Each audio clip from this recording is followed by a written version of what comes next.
Sydney and Melbourne lead the way among the poor property markets in 2022, while Adelaide has its moment in the sun. Kevin Rudd is appointed to Australia's top ambassador's job, and Peak TV, the era of streaming, is over. It's Wednesday, the 21st of December, 2022. Welcome to Fear and Greed, Australia's most popular business podcast. I'm Michael Thompson, and good morning, Sean Aylmer. Good morning, Michael. Now, it's Wednesday. I know this is your favourite podcast, or at least you say it's your favourite podcast, but you've been cheating just a bit. By cheating, do you mean also appearing on How Do They Afford That, which is our sister podcast, our companion podcast? That's exactly what I'm saying. Not that I'm jealous. You are more than welcome to make a cameo appearance on How Do They Afford That. Canna Campbell and I would be very grateful for your presence. I don't think that I'd actually add much to the show. I think it's a great show. Well, the thing is, it's all about kind of how to save money and how to kind of make your money go a little bit further, work a little bit harder for you. So we're always looking for new case studies if you want to come and join us and take us through some of your bad habits. Love to. In the new year, let's do it. All right, I'd love to do that. Well, anyway, the new episode today is all about buy now, pay later. And so basically we're kind of looking at whether it's a good or a bad thing, how to use it as a tool in your spending to help budget your money as well, but also what to do if you get yourself in over your head. So just some really kind of practical tips and a pretty kind of timely thing to be discussing now while everyone's kind of looking for ways to pay for Christmas next week. So you can find How Do They Afford That wherever you listen to podcasts, or we'll put it in the show notes today as well. We've got actually some really good episodes coming up over the next few weeks, right through kind of Christmas. Make sure you hit follow on it so that you just get the new episode every Wednesday. Things like FIRE, the Financial Independence Retire Early movement. Maybe. Well, it's all we look at Canna's take on that, and kind of as a former financial planner, she's got a really interesting kind of view on the strategies that people use to set themselves up with enough kind of passive income that they are effectively able to retire earlier. So that one's coming up in a couple of weeks. So make sure you hit follow on the podcast so you get that one when it drops as well. Enough about the companion podcast to Fear and Greed, Sean. On to Fear and Greed matters, because there's a lot to get through today. You've got a chat coming up with Adam Theobald, the CEO and co-founder of Automentum. That's right. Look, this is a company that basically takes all the hard work out of ordering and delivering and finding suppliers for smaller business, particularly restaurants and cafes. And we talk about the business process, and if you're an owner, you can just go through one app and get all those supplies you need. So, it's just a really fascinating use of technology to make it easier for businesses, particularly in that hospitality sector. Yeah, it's a really interesting chat. It's coming up a little bit later on. The main story, though, this morning, Sean, 2022 won't exactly go down as a marquee year for property in Australia, but there were still some pockets of performance across the country. Yes, all the headlines were about the bad property news, but not all markets are the same, of course. Overall, more expensive markets tended to see sharper declines this year, according to data from CoreLogic, while more affordable parts of the country, where buyers don't extend themselves quite as much, didn't fare as poorly, and that'll probably push into 2023 as well. And the drop in prices has slowed since September. Maybe that's just the silver lining on an otherwise pretty dark cloud. But Michael, I'm an optimistic type of guy. I like it when things slow down. Look, over the year, national housing values fell 3.2%, driven by a 5.2% fall in capital city dwelling values and a 3.3% rise in regional centres. About 535,000 homes were sold during the year, though that was about 13% lower than 2021, which of course was a boom year. Indeed it was. And Sean, I know you are a bit of an optimist, which is why you picked up one of your many nicknames this year was Sean Silver Linings Aylmer, because you always seem to be able to find the positive in a story. Speaking of positives, which city fared best? Have a guess. Maybe you know the answer already. I suspect I do, because I think I mentioned it in the opener. Would it be Adelaide by any chance? You did too. I forgot about that. Yes, it was the best of the capitals across houses and units. House values in the number one suburb, Davern Park, rose 35% this year. Quite incredible. In Seacliff Park, unit values were up 41%. They were the two big suburbs across the country, not just Adelaide. But across the city, values are still 13% above this time last year. And the 5 best performing suburbs, well, Davern Park we mentioned, but it's all the Elizabeths: Elizabeth Grove, Elizabeth South, Elizabeth, and Elizabeth Vale. So Adelaide really was the standout area in terms of house prices and unit prices this year. Now, for the voyeurs among us, and I count myself as one of those in a non-creepy way, what were the most expensive suburbs, Sean? Well, they're all in Sydney. Well, the top 4 are in Sydney, actually. Vaucluse came in at number 1. Now, the median value of a house in Vaucluse is just under $8 million. Oof. How do you afford that? The other 3 were all in that same area of the eastern suburbs. Bellevue Hill, that came in at number 2 at $6.9 million median value. 3 and 4 were Rose Bay at $5.7 million and Dover Heights at $5.1 million. At number 5 was Melbourne's Toorak at just under $5 million at median value. I have no idea how I can understand how some people can afford to pay that, but many people are paying that. They are extraordinary figures, aren't they? Sure are. All right, let's broaden the search a little bit. How about some of the other capital cities and states? Well, let's talk about Victoria just a little bit more. Toorak house prices might be high, but overall Melbourne prices were down 7%, and they really fared worse than any other capital city with the exception of Sydney. Hobart prices, they came off quite a bit too. They were down 4%. Canberra was also off a bit. But Perth, Darwin and Brisbane held up remarkably well. Each week we talk about auction results, and Brisbane always comes in at somewhere between 30, it was about 34% last week, somewhere between that and about 50%. It always sounds bad, but actually prices have held up really well in the Sunshine State. In the regions, Western Australia and Queensland did very well, along with South Australia.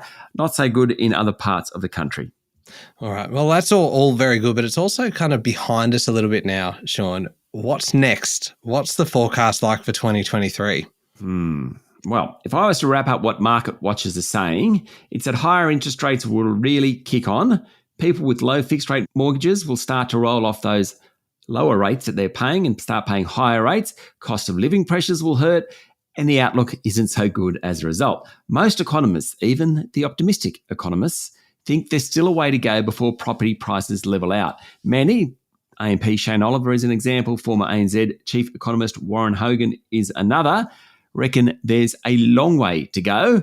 Others, our own Stephen Koukoulas being in this boat, thinks not too much further to go. The Reserve Bank during the year hinted that it thought house prices across capital cities on average would fall by 10%. Now in Sydney, they're down 11% already. If the Reserve Bank is right, and that wasn't a forecast, it was just a general comment, then it probably hasn't got that far to go. But I think the consensus is prices will come off again in 2023. All right. Good summary of the year in property. How about local markets? What happened yesterday? It's a very rough day on the market. The S&P ASX 200 hit an intraday low of 7,020 points before finishing down at 7,024 points. It was down about 1.5%. Now, it was hit by a move by the Central Bank of Japan. I'll tell you about that in a moment, but we don't talk about Japan much, but it was interesting yesterday. Among the large cap, Wesfarmers fell 3%. Aristocrat Leisure fell 4.5%. Newcrest and South 32 both tumbled. WiseTech Global was the worst of the big stocks. It fell 6%. BHP, Fortescue, Rio Tinto, Transurban, Goodman Group all sold off. The banks provided some comfort. In fact, the 3 banks, National Australia Bank, Westpac and ANZ, were really the only of the really large caps that did okay. Suncorp also ended the day higher. All right, international markets. Tell us about Japan. Yes, well, the big news was out of Tokyo. The Bank of Japan unexpectedly eased its yield curve control policy. Now, that's really going to get the heart pumping, I'm sure. It actually got equity investors selling off, though. The yield curve control policy kind of keeps a lid on interest rates in Japan. Now, Japan's not lifting rates, but they're just saying that market rates are allowed to rise. That's what they're changing. Japan hasn't lifted interest rates in years and years. And in fact, it's been decades since it had a strong run in rising interest rates. So that kind of spooked markets. Quite incredible. Just before we leave international markets, the Aussie dollar has also fallen a bit. It's had a limping towards the end of the year. It's trading at just under 67 US cents. Okay, we'll be back in a moment with the rest of the day's business news.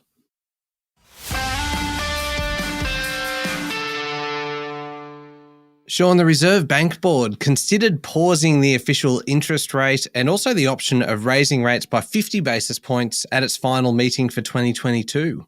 Clearly, there's plenty of unknowns in the economy. And as the Reserve Bank Governor Philip Lowe has said in recent months, it's all about what the data says in the future. The Reserve Bank board minutes released yesterday say there is no clear impetus for anything other than a business as usual quarter point rise. Interesting, they say business as usual quarter point rise. The board believes inflation remains too high and that interest rates will keep rising. The eighth straight increase in the official rate has taken it from 0.1% to 3.1% since the beginning of May. The next board meeting isn't until February, so just a little bit of respite for we mortgage owners. Sean, I mentioned this at the top of the show. Former Prime Minister Kevin Rudd has been appointed as Australia's next ambassador to the US, with current Prime Minister Anthony Albanese saying he has unmatched qualifications to represent the nation's interests in Washington. It's the top ambassadorial role, and it's currently held by former staffer to John Howard and an MP in his own right, Arthur Sinodinos. The statement from the government says Dr. Rudd will take up the posting in March. So he's gone from Kevin 07 to Dr. Rudd. There you go. So he's a lot more serious now, doesn't he? Absolutely. It's the beard too. Dr. Rudd, who served twice as Prime Minister as well as Foreign Minister, previously ruled out a diplomatic posting under Labor, but of course times change. Yesterday, he said Australia faces its most challenging security environment in decades and warned key diplomatic alliances underpinning the AUKUS security pact must be nurtured through careful stewardship. Also, yesterday, former Australian Industry Group boss Heather Ridow was appointed as Australia's new Consul General in New York. I reckon both those jobs would be pretty good. Yeah, it'd be fantastic. But can you imagine if you were moving to New York, how much you would complain about the exchange rate before you left? I don't think we'd have any listeners left. Maybe not. Maybe that's a fair point. Yes, indeed. Now, we talked a fair bit about property early on. An online property group, Domain, has reported a pretty tough December quarter as the Reserve Bank's rate hikes continue to weigh on the property market. Yes, new listings fell 16% in October and 22% in November, Domain said in a market update yesterday. That followed a 4% growth in the September quarter. Now, inner city Sydney and Melbourne experienced particular weakness, with November listings down 38% in Sydney and 32% in Melbourne. Domain said December was experiencing an earlier than usual seasonal decline as agents and vendors defer listings into the 2023 calendar year. Not good news. Month-to-date listings are down 51% in Sydney. That's massive, and 37% in Melbourne. Domain share price ended the day down 9%. Sean, BHP's exclusive access to the books of Oz Minerals has been extended a week until December 27. How about that timing? In an effort to get the takeover across the line. Yeah, it doesn't sound like a great Christmas from BHP or the investment bankers or the legal eagles working on the deal. Anyway, BHP said the one-week extension would allow for finalisation and agreement of the binding scheme implementation deed, i.e. all that paperwork. This followed confirmation by BHP to Oz Minerals of the completion of due diligence and the proposed cash price of $28.25 per Oz Minerals share. Now, remember, BHP won the Oz Minerals board over on its second attempt. It's offered $9.6 billion. It did so in November after lifting its takeover bid by about 13%. Looks like that deal will get done, but a very busy Christmas for a bunch of people in suits. This is an interesting one, Sean. Salter Brothers has bought Jude and Graham Turner's Spices Retreats brand. That's Graham Turner of Flight Centre fame, for about $130 million, according to the Financial Review. Yes, the Australian-owned global fund manager with a focus on hotels, property, private equity and credit will take a total of 127 rooms, including the land and buildings for Spices Clovelly Estate, Spikers Tamarind Retreat and Spices Peak Lodge in Queensland. Plus-size fashion retailer City Chic share price fell 18% yesterday after it flagged a loss during the current half year. Now, very serious story, but I'm really pleased you said it's City Chic because I never quite know how to say that word, C-H-I-C, chic. Yes, well, I'm always here to help with any pronunciations. Fair enough. Look, at its annual general meeting, City Chic said conditions in recent months had been volatile with overall demand below expectations. Revenue is lower, so City Chic had to increase promotional activity, and that pushed down profit margins. All makes sense, unfortunately. Shares are now down more than 90% this year to 4.5-year lows. There's a few retailers, particularly at the smaller end of the market, who have struggled post-COVID when people have returned to the mall. And the fact that consumer spending is coming off the boil doesn't really augur too well for some of these organisations. Sean, how about this story? Johns Lyng Group Executive Director and Chief Operating Officer Lindsay Barber has sold 4 million shares in the Property Services Group. That represents 31% of his stake, and that sent the company's share price down 12%. Yes. Now, Johns Lyng said the sale was undertaken to diversify Mr. Barber's personal asset portfolio, and he remains committed to his role. Maybe, fair enough. But investors don't like seeing senior managers selling. It just looks like they're getting out when the going is good. A couple of months ago, you might remember that Chief Executive Scott Didier sold 4 million shares, and investors didn't like that one either. Johns Lyng shares have fallen more than 20% this year. Now, they are up 35% over the past 6 months, so it just shows how far they fell in the first 6 months. Certainly, senior managers selling stock, investors don't like. Now, one of the few pieces of economic news out this week, Sean, consumer confidence fell slightly last week, meaning it finishes the year well below the neutral level of 100, according to the ANZ Roy Morgan Australian Consumer Confidence Survey. The slight fall in the index was the result of the measure of how economic conditions next year will be falling, and that dragged the index lower. Now, ANZ senior economist Catherine Birch said the persistent weakness in sentiment now appears to be weighing on household spending.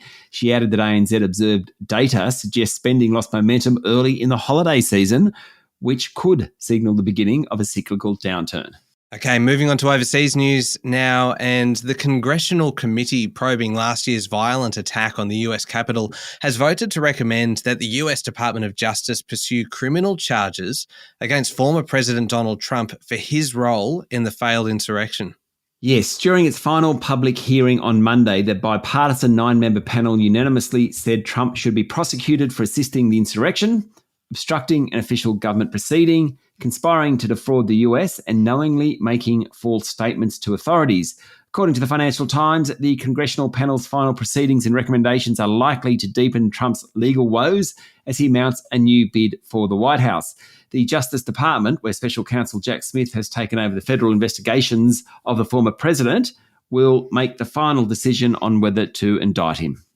Jack Smith sounds like a name out of a movie, doesn't it? Yeah, I've been watching the Jack Ryan TV shows, and this is an entree into our next story about streaming. So it is a streaming show, and every time I see the name Jack now, I'm looking at Jack Ryan. Well, and look, it's an interesting story that we're heading into, because it is all about the fact that Peak TV, so all of those kind of the streamed shows that we've been watching over the past couple of years, and there have been a lot of them. Apparently, Peak TV is over, with the number of adult scripted shows tumbling in the past 6 months. Yes, Squid Game, Stranger Things, Ted Lasso, you're my favourite, that one, Ted Lasso. White Lotus, which is actually my current favourite. It's been an incredible couple of years for those of us who love streaming shows.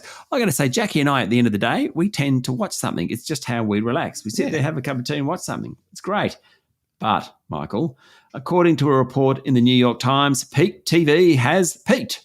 The number of adult scripted series ordered by TV networks and streaming companies aimed for US audiences fell by 24% over the past 6 months. That's compared to a year earlier.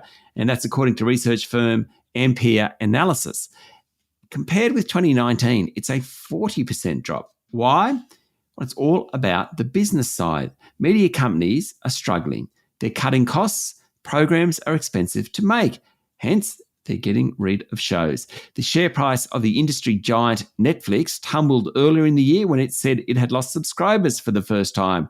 That just added to this melee. You heard it here first. Well, actually, the New York Times ran it first. But that was a written piece. You heard it here first. Peak TV has peaked.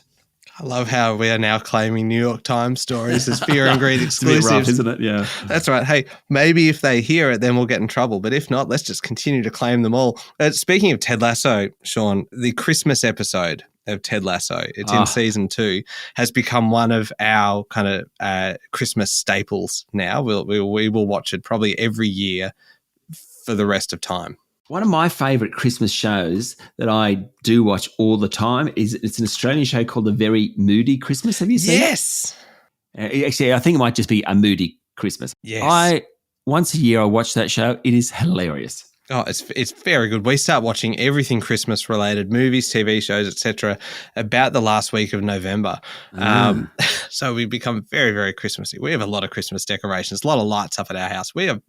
Christmas is big in the Thompson household. There are a few. I've got to say, there are a few shows that we've banned though. So I love the idea that Christmas is big, but I can't watch Polar Express again ever. Oh, that's a terrible film, though. I mean, I don't blame you. I loved it at the time. Love Actually, can't do that one. Whoa. Enough. Whoa. No. Yeah. No, I disagree with you. I've seen it so many times. I just can't do it again. I don't think there's too many times. I don't think you can watch it too many times.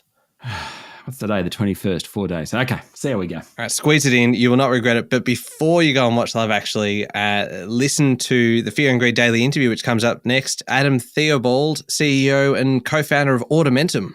How technology is changing the restaurant and cafe sector. That's, I think, where I'll leave that one. Great interview. Really interesting. Yeah, that sums it up in a nutshell. It is a really good one. It's coming up next in the Fear and Greed playlist on your podcast platform or at fearandgreed.com.au, which is where you will also find the new episode of How Do They Afford That? Thank you very much, Sean. Thank you, Michael. It's Wednesday, the 21st of December, 2022. Make sure you're following the podcast and join us online on LinkedIn, Instagram, Twitter, and Facebook. I'm Michael Thompson, and that was Fear and Greed. Have a great day.